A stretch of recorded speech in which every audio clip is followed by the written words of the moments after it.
السلام علیکم۔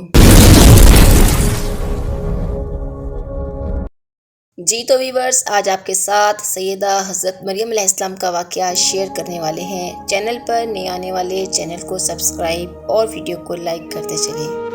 حضرت عیسیٰ علیہ السلام اللہ تعالیٰ کے بڑے ہی برگزیدہ نبی اور رسول تھے۔ اس کائنات میں آپ کے پیروکاروں کی تعداد تمام مذاہب میں سب سے زیادہ ہے۔ آپ کی ولادت باسعادت معجزاتی طور پر ہوئی تھی۔ جس طرح آپ کی ولادت معجزاتی تھی، اسی طرح آپ کی والدہ ماجدہ بی بی مریم کی ولادت بھی معجزاتی تھی۔ بی بی مریم کے والدین کے ہاں ایک عرصہ شادی کا گزرنے کے باوجود بھی اولاد نہیں ہو پائی تھی۔ مشہور روایت ہے کہ بی بی مریم کی والدہ حنا کے ہاں بچہ پیدا نہیں ہوا تھا۔ ایک روز یوں ہوا، انہوں نے ایک پرندے کو، اپنے چھوٹے سے چوزے کو اپنی چونچ سے کھانا کھلاتے دیکھا تو ان کا دل شدت جذبات سے بھر آیا۔ انہوں نے دعا مانگی کہ اگر ان کے ہاں بچہ پیدا ہوا تو وہ اسے بیت المقدس کی خدمت کے لیے وقف کریں گی۔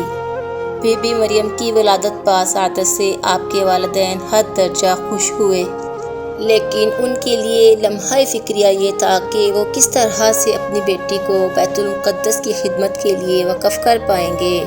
اللہ رب العزت نے بی بی مریم کو قبولیت کی سند عطا فرمائی، جیسا کہ سورہ آل عمران کی آیت نمبر 37 میں ارشاد باری تعالیٰ ہے۔ پس مریم کو اس کے رب نے بہت اچھی طرح قبول فرمایا اور اس کی نشو نما بڑے ہی اچھے طریقہ سے فرمائی۔ اللہ تعالیٰ کا نظام بالکل ہی بے عیب ہے۔ بی بی مریم کو جب حضرت زکریا علیہ السلام کی کفالت میں دیا گیا تو اس کے لیے بھی تمام تر مروجہ طریقے پورے کیے گئے، کیونکہ بیت المقدس میں موجود سبھی بزرگ یہ چاہتے تھے کہ ان کے امامتی بیٹی ان کی کفالت میں آئے، لہٰذا لڑائی جھگڑے کی نوبت پیدا ہو گئی۔ اب جب کہ تمام بزرگوں میں لڑائی جھگڑے کی کیفیت پیدا ہو چکی تھی تو ان بزرگوں نے اس صورتحال سے نمٹنے کے لیے قرعہ اندازی کرنے کا فیصلہ کیا۔ حضرت زکریا علیہ السلام کو سب سے زیادہ اصرار اس بات کا تھا کہ چونکہ آپ بی بی مریم کے رشتہ میں خالو لگتے تھے، چنانچہ آپ ہی کفالت میں انہیں دیا جائے۔ لیکن تمام مجاوروں نے یہ کہا کہ یہ حق ہم ہی حاصل کرنا چاہتے ہیں۔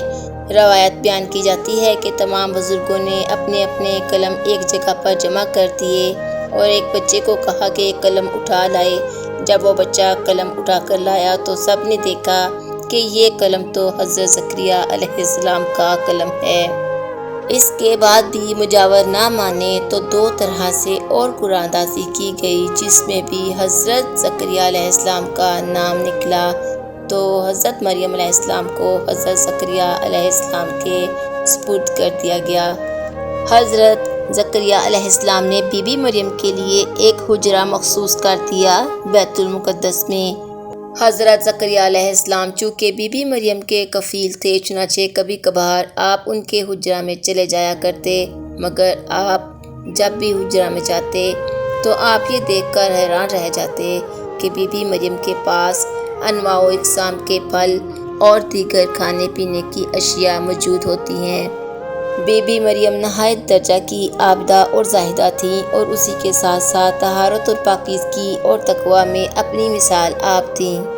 حضرت عیسیٰ علیہ السلام وہ واحد نبی ہیں کہ جنہیں اللہ کریم نے اپنی قدرت کاملہ سے بغیر باپ کے پیدا فرمایا اور درجہ نبوت پر فائز فرمایا۔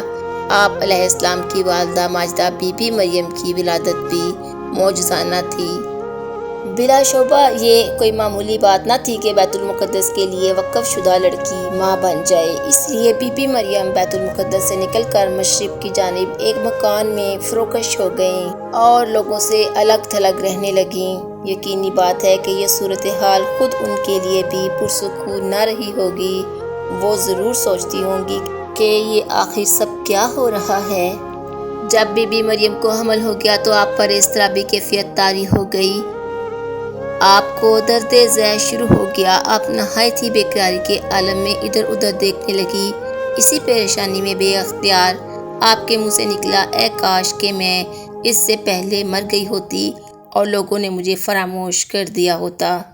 قرآن کہتا ہے کہ اس وقت فرشتے نے پکارا، غمگین نہ ہو، تیرے رب نے تیرے نشیب میں ایک نہر جاری فرما دی ہے اور تو کھجور کا تنا پکڑ کر اپنی طرف ہلا، تازہ اور پکے ہوئے پھلوں کے خوشے تجھ پر گریں گے، کھا پی اور اپنی آنکھیں ٹھنڈی رکھ۔ پھر اگر کوئی تجھے نظر آئے تو اشارے سے کہہ دے کہ میں رحمان کے حضور روزہ کی منت مان رکھی ہے، میں آج کسی سے بات نہ کروں گی۔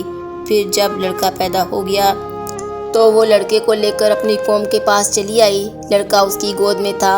لوگ دیکھتے ہی بول اٹھے کہ اے مریم، تو نے یہ عجیب بات کر دکھائی۔ اس پر مریم نے اپنے بیٹی کی طرف اشارہ کیا کہ یہ تمہیں بتائے گا کہ حقیقت کیا ہے۔ لوگوں نے کہا، بھلا اس سے ہم کیا بات کریں جو ابھی گود میں ہے؟ مگر لڑکا بول اٹھا کہ میں اللہ کا بندہ ہوں، اس نے مجھے نبی بنایا اور اس نے مجھے کتاب دی اور مجھے بابرکت کیا۔ اسی دوران جب حضرت عیسیٰ علیہ السلام کی ولادت ہوئی تو اسی رات کو فارس کے بادشاہ نے آسمان پر ایک روشن ستارہ دیکھا۔ بادشاہ نے اپنے درباری نجومیوں سے اس کے متعلق پوچھا تو انہوں نے بتایا کہ اس ستارے کا طلوع ہونا کسی عظیم الشان ہستی کی ولادت کی اطلاع دیتا ہے جو کہ ملک شام میں پیدا ہوئی ہے۔ بادشاہ نے ایک وفد کو بہت سی خوشبوؤں والے تحائف دے کر شام کی طرف روانہ کیا۔ جلد ہی انہیں بتایا گیا کہ حضرت عیسیٰ علیہ السلام کی پیدائش شام میں ہوئی ہے۔ بادشاہ کی اجازت سے وہ حضرت مریم علیہ السلام اور حضرت عیسیٰ علیہ السلام سے ملے اور خوشبوؤں کے تحفے عطا کیے۔ اس کے بعد حضرت مریم علیہ السلام اپنے بچے کو لے کر مصر میں اپنے عزیزوں کے پاس چلی گئیں، اور جب آپ کی عمر تقریباً 13 برس کے قریب ہوئی تو ان کو ساتھ لے کر بیت المقدس تشریف لے آئیں۔ حضرت عیسیٰ علیہ السلام کے دور ہی میں بادشاہ ہیروڈس نے اپنے وقت کے برگزیدہ انبیاء حضرت زکریا علیہ السلام اور حضرت یحییٰ علیہ السلام کو شہید کروا دیا تھا۔ حضرت عیسیٰ علیہ السلام نے جب اپنی قوم کو تبلیغ فرمائی تو یہ ارشاد فرمایا کہ میں اس کتاب توریت کی تصدیق کرتا ہوں جس میں تم لوگوں نے اپنی جانب سے تحریف کر رکھی ہے، اور میں تمہارے درمیان اس لیے بھیجا گیا ہوں تاکہ تمہارے لیے بعض وہ چیزیں حلال کر دوں جو پہلے تم پر حرام کر دی گئی تھی، اور میں تمہارے پاس تمہارے پروردگار کی نشانی لے کر آیا ہوں۔ بس صرف اللہ تعالیٰ سے ڈرو اور میری پیروی کرو، بے شک اللہ تعالیٰ ہی میرا اور تمہارا رب ہے۔ حضرت عیسیٰ علیہ السلام نے نہ صرف یہ کہ اپنے سے پہلے نبی حضرت موسیٰ علیہ السلام کی تصدیق فرمائی، بلکہ اپنے سے بعد میں مبعوث ہونے والے نبی آخر الزمان حضرت محمد صلی اللہ علیہ وآلہ آلہ وآصحابہ وسلم کے آنے کی خوشخبری بھی سنائی۔ حضرت عیسیٰ علیہ السلام کے چند معجزات ایسے بھی ہیں جن کا ذکر اللہ کریم نے قرآن کریم کی سورہ آل عمران کی آیت نمبر 49 میں فرمایا ہے، اے بنی اسرائیل، میں تمہارے پاس ایک نشانی لایا ہوں تمہارے رب اللہ تعالیٰ کی طرف سے کہ میں تمہارے لیے مٹی سے پرندے کی مورت بناتا ہوں، پھر اس میں پھونک مارتا ہوں تو وہ فوراً زندہ ہو جاتی ہے اللہ تعالیٰ کے حکم سے، اور میں مادرزاد اندھے اور سفید داغ والے کو شفا دیتا ہوں، اور میں مردے زندہ کرتا ہوں اللہ تعالیٰ کے حکم سے، اور تمہیں بتاتا ہوں جو تم کھاتے ہو اور جو اپنے گھروں میں جمع کر رکھتے ہو۔ بے شک ان باتوں میں تمہارے لیے بڑی نشانی ہے اگر تم ایمان رکھتے ہو۔ آپ کا پہلا معجزہ، آپ پرندے اپنے ہاتھوں سے بناتے اور پھر پھونک مارتے تو وہ پرندہ زندہ ہو کر اڑ جاتا۔ دراصل اس بات کا جواب تھا کہ اگر کوئی اس بات پر شک کرے کہ حضرت عیسیٰ علیہ السلام بغیر باپ کے پیدا ہو گئے تو اللہ کریم نے آپ کو یہ معجزہ عطا فرمایا کہ ان لوگوں کو جواب دیں کہ تم لوگ بغیر باپ کے پیدائش کی بات کرتے ہو، ہم چاہیں تو ماں اور باپ دونوں ہی کے بغیر پیدائش کر سکتے ہیں۔ بنی اسرائیل کے شریر لوگوں نے اس معجزہ کو دیکھتے ہوئے آپ علیہ السلام سے کہا کہ آپ ایک ایسا پرندہ بنائیں جس میں پرندوں، حیوانوں، انسانوں والے اوصاف ہوں۔ یہ بنی اسرائیل کی دراصل عادت تھی کہ وہ اس سے پہلے بھی نبیوں سے عجیب و غریب معجزات کے مطالبے کرتے رہتے تھے۔ ان کے خیال میں ایسا ہونا ممکن نہ تھا۔ پھر جب آپ نے چمگادڑ بنا دی تو وہ کہنے لگے یہ تو کھلا جادو ہے، کیونکہ چمگادڑ کے دانت اور داڑھیں ہوتی ہیں، اسے حیض آتا ہے، یہ بچے جنتی ہے اور انڈے نہیں دیتی، بغیر پروں کے یعنی گوشت کے بازو سے اٹھتی ہے، اس کے کان ہوتے ہیں، اس کے پستان ہوتے ہیں، اس کے تھنوں میں دودھ آتا ہے، یہ یہ انسانوں کی طرح ہستی ہے، دن کی روشنی اور شب کی تاریکی میں اسے دکھائی نہیں دیتا، اسے صرف 2 وقتوں میں دکھائی دیتا ہے، یعنی ایک سورج غروب کے بعد جب تک روشنی رہتی ہے اور جب طلوع آفتاب کے بعد زیادہ روشنی ہونے سے پہلے پہلے۔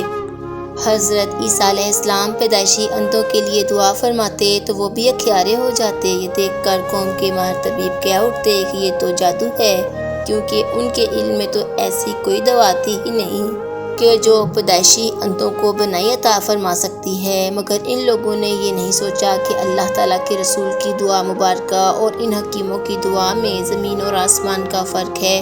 اللہ تعالیٰ نے حضرت عیسیٰ علیہ السلام کا بہت بڑا معجزہ مردے زندہ کرنا بھی عطا فرمایا تھا۔ اس زمن میں ہمیں 4 واقعات ملتے ہیں جب آپ نے کسی مردہ کو زندہ کیا۔ ان میں سے ایک آزر آپ کا دوست، دوسرا بڑھیا کا بیٹا، تیسرا عاشر کی بیٹی اور چوتھے سام بن نوح تھے۔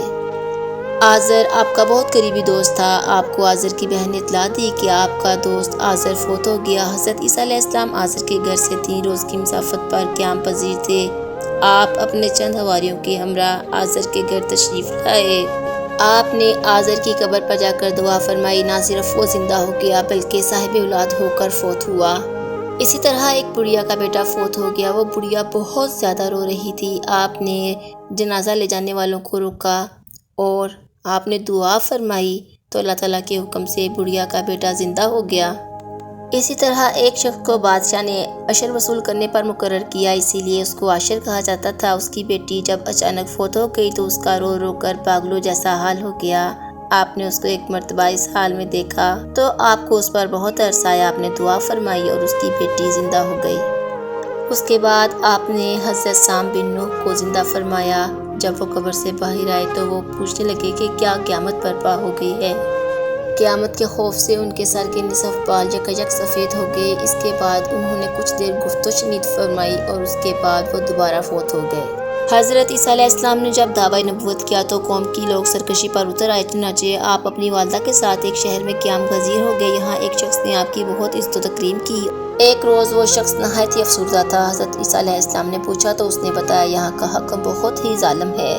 اس کی عادت ہے کہ شہر والوں کی باری باری یہ ذمہ داری لگاتا ہے کہ اس کی اور اس کے درباریوں کی دعوت کیا کریں، یعنی کھانا بھی کھلائیں اور شراب بھی پلائیں۔ آج بدقسمتی سے میری باری ہے۔ چنانچہ آپ علیہ السلام نے اس کو حکم دیا کہ جب بادشاہ آ جائے تو ایک دیگ اور ایک مٹکا پانی سے بھر لینا اور مجھے بتانا۔ چنانچہ جب وہ بادشاہ آیا تو آپ نے ان برتنوں پر پھونک ماری، مٹکا شراب سے اور دیگ عمدہ بھنے گوشت سے بھر گئی۔ جب بادشاہ اور اس کے درباری آئے تو سب نے خوب سیر ہو کر کھایا پیا، مگر کسی بھی چیز کی کوئی کمی نہ ہوئی۔ بادشاہ نے پوچھا کہ اس قدر عمدہ بھنا گوشت کس نے پکایا اور یہ عمدہ شراب کہاں سے آئی؟ اس نے ٹالنے کی بہت کوشش کی مگر آخر اس کو بتانا پڑا۔ بادشاہ کا ایک ہی بیٹا تھا جو کچھ عرصہ قبل اچانک مر گیا تھا۔ بادشاہ نے آپ علیہ السلام سے کہا کہ آپ میرے بیٹے کو زندہ کر دیں، آپ کی بڑی مہربانی ہوگی۔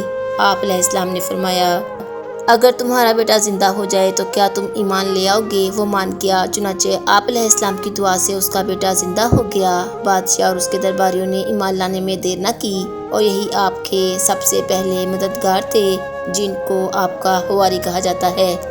اللہ تعالیٰ نے سورہ آل عمران کی آیت نمبر 55 میں فرمایا، اللہ نے فرمایا اے عیسیٰ میں تمہیں پوری عمر تک پہنچاؤں گا اور پھر اپنی طرف اٹھا لوں گا اور قافلوں سے پاک کر دوں گا۔ چنانچہ حضرت عیسیٰ علیہ السلام کو آسمانوں پر اٹھا لیا اور قرب قیامت میں وہ دوبارہ زمین